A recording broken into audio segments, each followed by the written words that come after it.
Tak jo, Káji, já tě vítám při dnešním rozhovoru. Chtěla bych se tě zeptat, kde se teďka nacházíš, což asi bude v rámci toho, kde studuješ, trošku atypické. A zároveň potom můžeme navázat na to, kde studuješ a kde vlastně přebýváš v zahraničí. Tak já jsem teda dneska přiletěla do Česka po 4 měsících, takže jsem momentálně u mamky v Uherském Hradišti.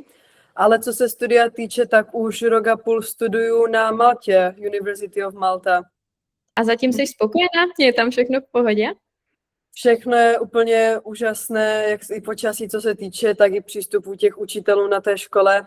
Musím teda říct, že co moji kamarádi na českých univerzitách říkají, tak v porovnání, co já slychávám, tak naše exams a naše zkouškové období je teda 100krát lehčí než v Česku. Samozřejmě i s tím, že je to pro mě nová témata a nové předměty. Samozřejmě musím se učit, ale ta těžkost těch zkoušek, tak musím říct, že je v porovnání s českým standardem o hodně lehčí teda, což jsem byla mile překvapená. Kdy tě poprvé napadlo, že bys mohla jít studovat do zahraničí a co byl takový ten motiv k tomu, aby ses opravdu k tomu dokopala? No, já nevím proč, ale z nějakého důvodu jsem o studiu v zahraničí mluvila už tak od 7. třídě na základce. A právě pak přišla střední a asi ve druháku tak za mnou přišel taťka, že jestli teda nechci jít studovat do Kanady, tak jsem byla, proč ne? Takže ve třetíku celý první půl rok, tak jsem byla na výměnném pobytu v Kanadě, u Vancouveru. A tam mi vlastně došlo, že poznávat ty lidi ze zahraničí a ty jiné kultury a v jazycích si pomáhat a úplně jiné perspektivy a pohledy, tak to je něco, co mě strašně naplňovalo. A řekla jsem si, že jestli půjdu na vysokou, tak to v Česku určitě nebude. No a jakmile přišla právě ta vysoká, tak jsem se snažila najít cestu, jaká vysoká, co by mě bavilo a kde. A skončila jsem na Maltě, no. A proč zrovna Malta? Rozhodovala ses i třeba mezi dalšími zeměmi? Já jsem původně teda chtěla Španělsko s tím, že 8 let, 9 studuju španělštinu, maturovala jsem i z toho, jenomže tam ty školy tak i pro Evropany bohužel to stojí docela nemalé peníze. A pak jsem právě narazila na tady tu agenturu, ti tam sice Španělsko měli, ale opět za 100 fee pro ty školy nebylo úplně příjemné. A s tím, že Malta vlastně je to ostrov a obklopený mořem a tak nějak mi to přitahovalo to slunce, to teplo a univerzita je tam pro Evropany vlastně zdarma, což je úplně úžasné. Tak jsem teda podvědomě jsem chtěla vždycky tam, ale rozhodovala jsem se i mezi Dánskem, protože zase Dánsko, ta ekonomie tam a ten plat pro ty studenty, člověk by si dobře vydělal, ale zase musela jsem poslouchat takový ten vnitřní hlas, který říkal, že radši ten nižší plat, ale to teplo a to moře. V rámci toho přijímacího procesu vzpomínáš si, jak to probíhalo na tu Maltu, co všechno si musela udělat a jestli to můžeš třeba srovnat i s přijímačkami jako do Česka na vysoké školy, nějakým způsobem to porovnat? Tak co si tak vzpomínám, tak podle toho oboru, kde já jsem se hlásila, tak jsem samozřejmě musela splňovat určité známky v určitých předmětech. S tím, že já mám bankovnictví a ekonomii, jakožto 2 moje majors, tak samozřejmě matematika byla podmínka. A s tím, že je to studium v angličtině, tak C1 certifikát byla taky podmínka, ale nic z toho nebyl problém. A právě, že potkala jsem hodně lidí, co nešli přes agenturu, co právě šli na vlastní pěst. A co se mi strašně líbilo a co mi vlastně došlo až po té době, co jsem byla na té Maltě, tak s tím, že je to, myslím, tuším, vaše partnerská škola, tak vy jste byli ti, co mi dali formáty na vysvědčení, takže já jsem všechny moje vysvědčení vlastně jenom přepsala do vašeho formátu, ověřené vaší agenturou. Poslala jsem to na tu univerzitu a nic víc po mně nechtěli. A co vím, tak ti moji kamarádi tak si museli platit právnické ověřené překlady, což nevyšlo taky na úplně malé peníze a to mi vlastně došlo až dlouho potom. Takže jsem strašně ráda, že tady v tomhle já jsem to měla vlastně usnadněné o hodně času taky. Co se týče nějak obecně té angličtiny, chtěla bych se tě zeptat, jestli si myslíš, že je to studium zvládnutelné i pro studenty, kteří zvládnou třeba ten certifikát úplně s odřenými uši a už potom jako mají strach, že to studium nezvládnou úplně v té angličtině. Jako takhle, já tu C1 sice mám, ale upřímně vůbec se na to necítím. Ještě teďkom, jak já jsem obklopená tolika lidmi, jejichž angličtina není první jazyk a to prostě, když se bavíte, tak uděláte ty gramatické úplně basic chyby, ale neopravíte se a rozumíte si navzájem. Co se studia v angličtině týče, Tak s tím, že ten obor, co studuju, já jsem v životě žádný z těch předmětů neměla v češtině, neměla jsem na škole, takže pro mě ty témata jsou nové i v té angličtině, takže vlastně já ty pojmy a tu terminologii znám jenom v té angličtině, neznám překlad do češtiny, takže podle mě ta angličtina tam nehraje problém. To je něco jak učit se prostě nová slova úplně s tím, že já nevím, jak bych určité věci přeložila momentálně a to mám C1. Ale s tím, že je to prostě nové všechno, tak se víceméně učím taky od začátku. A jelikož je úřední jazyk angličtina na Maltě, tak co se týče třeba takhle lidí, co tam žijou, tak jsou taky v pohodě s tím vlastně, jak mluvíš ty, nebo nějakým způsobem vnímáš, že by to bylo jako ta komunikace trošku třeba složitější? Vůbec. Já jsem si vždycky myslela, že můj akcent je strašně silný, nebo že to jejich R v angličtině nevyslovuju třeba úplně dobře, ale říkám, jak já jsem obklopená lidma z celého světa, tam to vůbec nikdo neřeší. A navíc i sami Malťani, i když oni mají angličtinu od malička a mluví anglicky prostě pořád i konstantně s náma, i oni sami mají třeba tak silný akcent a i ta pronunciation některých těch slov je úplně jiná a nestalo se mi vůbec, že by si někdo dělal srandu z mojí gramatiky angličtiny, z toho, jak píšu nebo jak vyslovuju. Teď bych se dostala ke zkouškám. Jak probíhají třeba na škole zkoušky nebo to celkově zkouškové období? Kde začít? Já bych asi teda budu porovnávat trošku s Českem, co tak vím. Nemám úplně přehled úplně o Česku, jak to funguje. Ale naše zkouškové první semestr trvá zhruba 2 až 3 týdny a letní semestr máme vlastně celý měsíc na ty zkoušky. Předměty se liší podle toho, kolik máme, 5 až 8, ale z některých předmětů máme třeba jenom assignment, že nemáme ani zkoušku a dokonce je to i skupinový, takže my jsme 4 lidi na papír, co máme mít 1000 slov a rozdělíme si práci a jde to fakt hladce.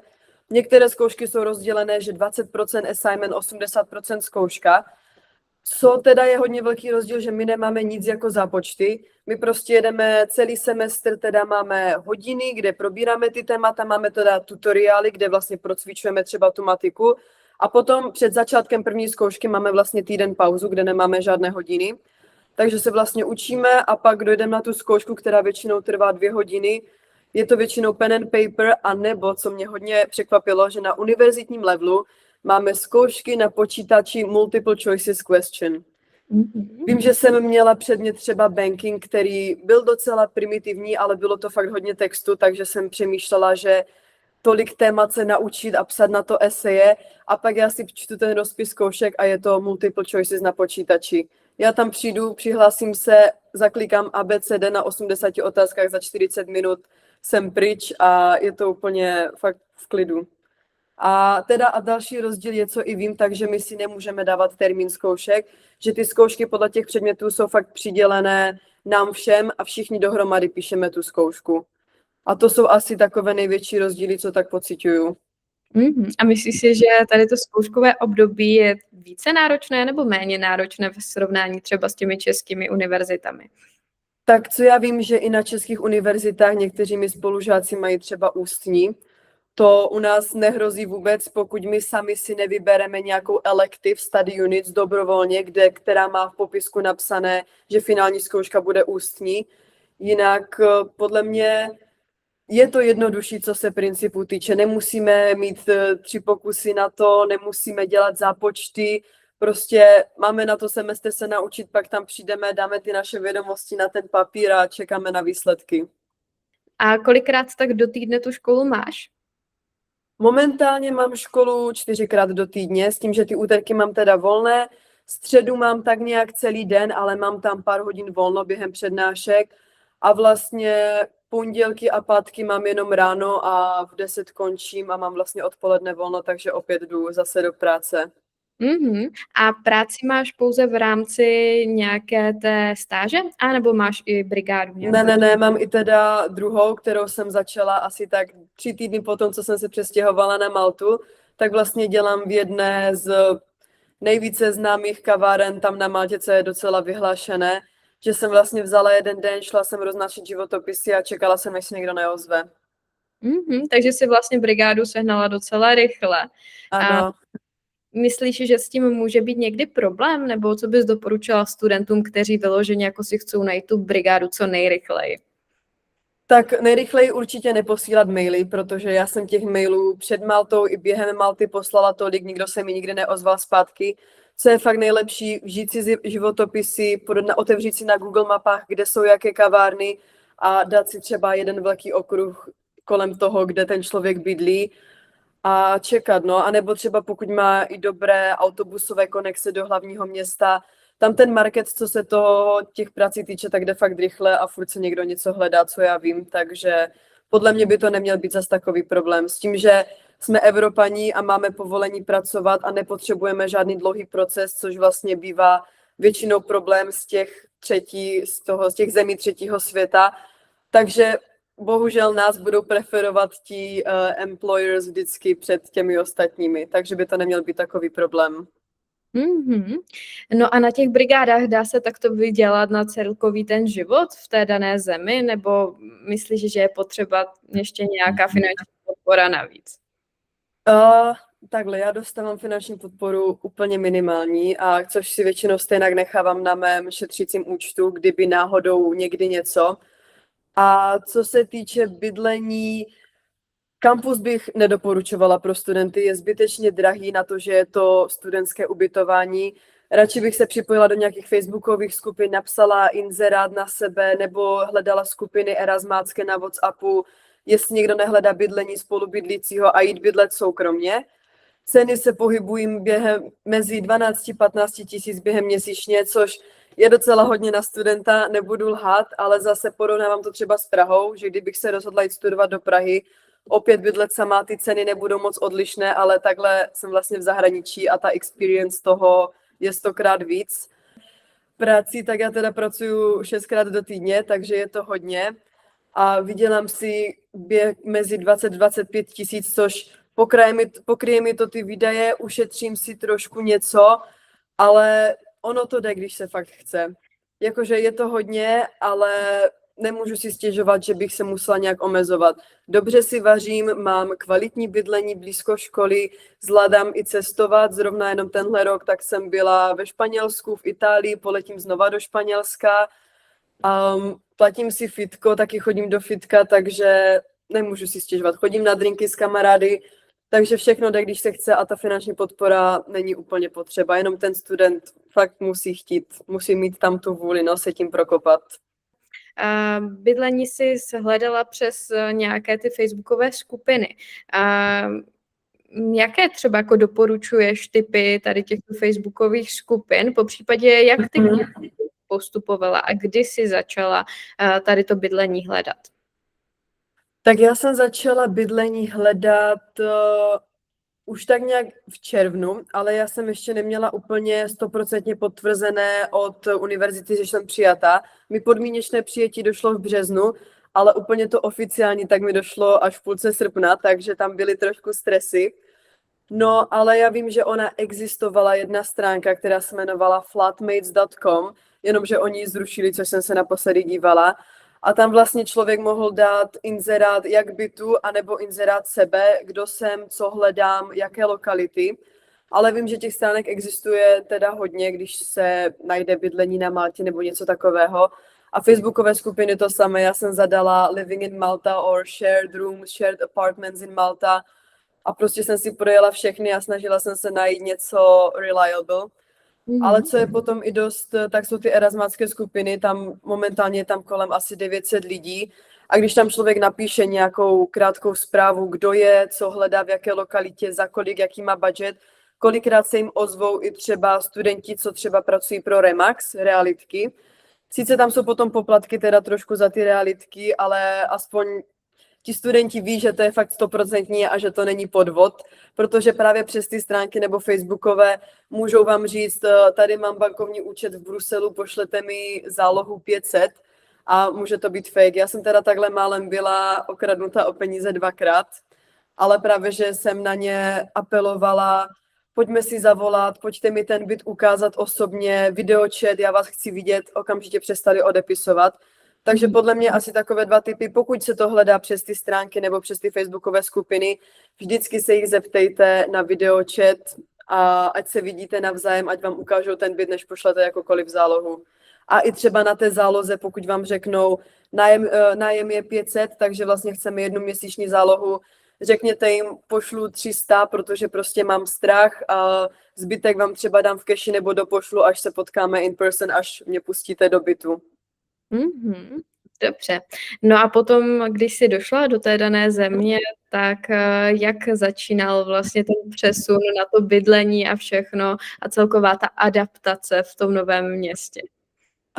Tak já budu upřímná, já jsem první týden nevylezla absolutně z bytu a provrčela jsem ho v posteli, protože byla to úplně nová země, neznala jsem nikoho, univerzita ještě nezačala.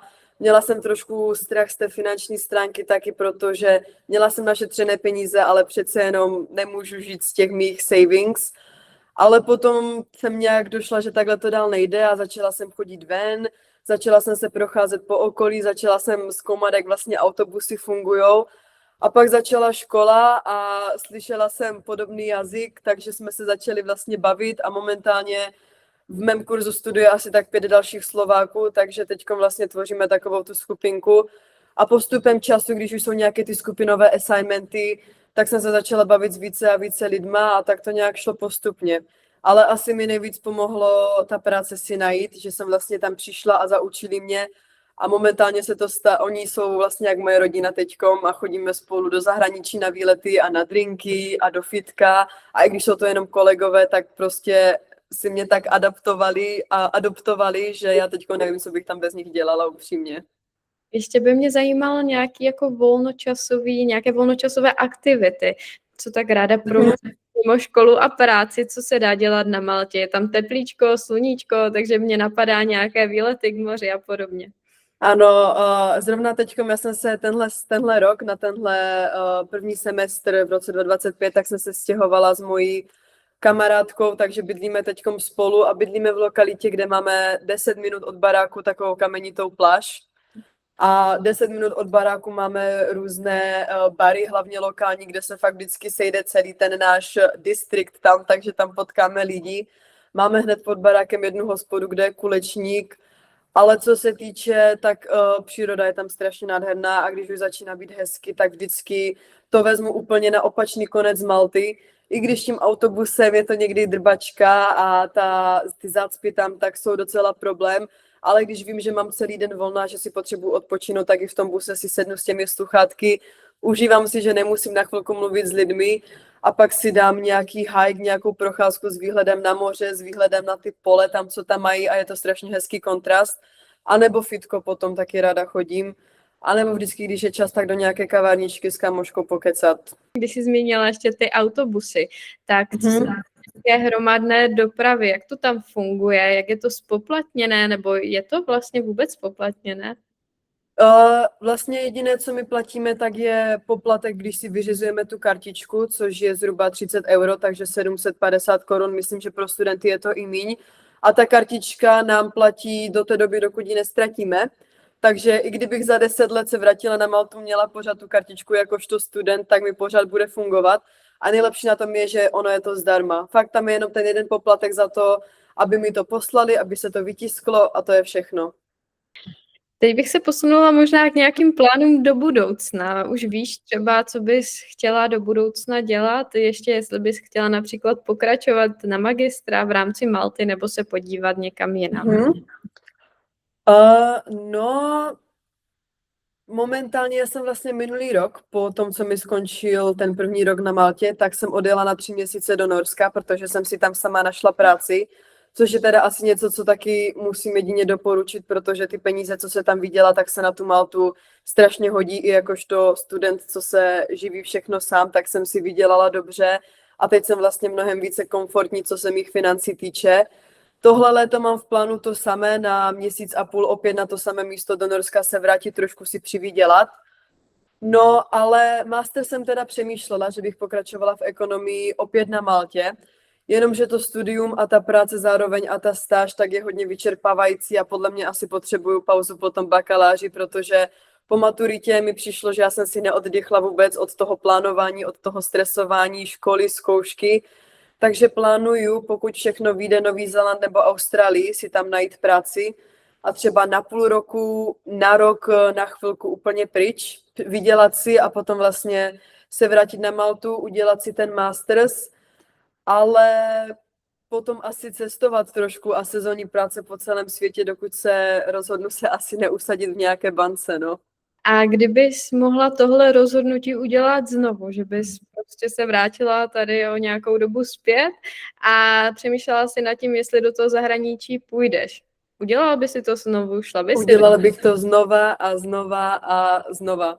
Jako musím říct, že momentálně v nejbližších 5-6 letech já nemám v plánu se natrvalo vracet do Česka, než kromě pár návštěv mojí rodiny tady.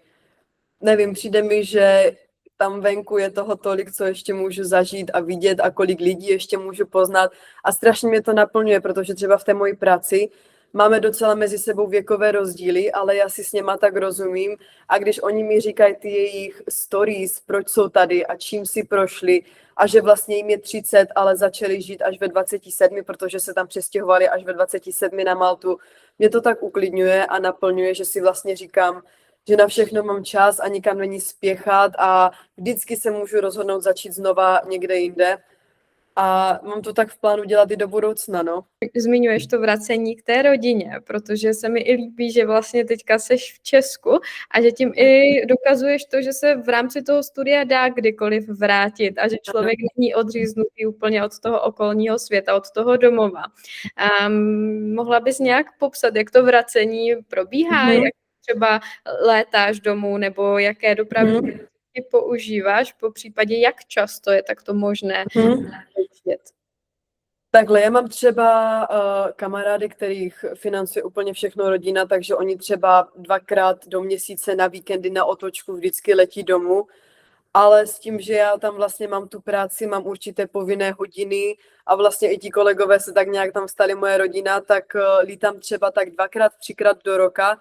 Hodně záleží, ten první rok tak jsem nemohla teda letět, protože jsem věděla, že musím pracovat a nebyla jsem v tom ještě taková zažitá. A byla jsem vlastně minulý rok v Česku 3krát, 2krát během druhého semestru, pak jsem si dala 7 měsíců pauzu úplně od Česka, během toho jsem vlastně byla 3 měsíce i v tom Norsku a po Norsku jsem se vrátila na ten týden a právě, že podle mě i díky těm penězům z toho Norska, tak jsem si mohla dát 10 dnů přes Vánoce pauzu, takže jsem na Vánoce vlastně byla tady po roce opět. A teďkom vlastně jsem tady, ale to bylo takové hodně spontánní, protože jsem chtěla letět, ale nevěděla jsem kdy a hlavně teď, jak Velikonoce byly, tak letenky docela na Maltě stouply, protože měli jsme pauzu 2 týdny od školy, takže všichni někam letěli.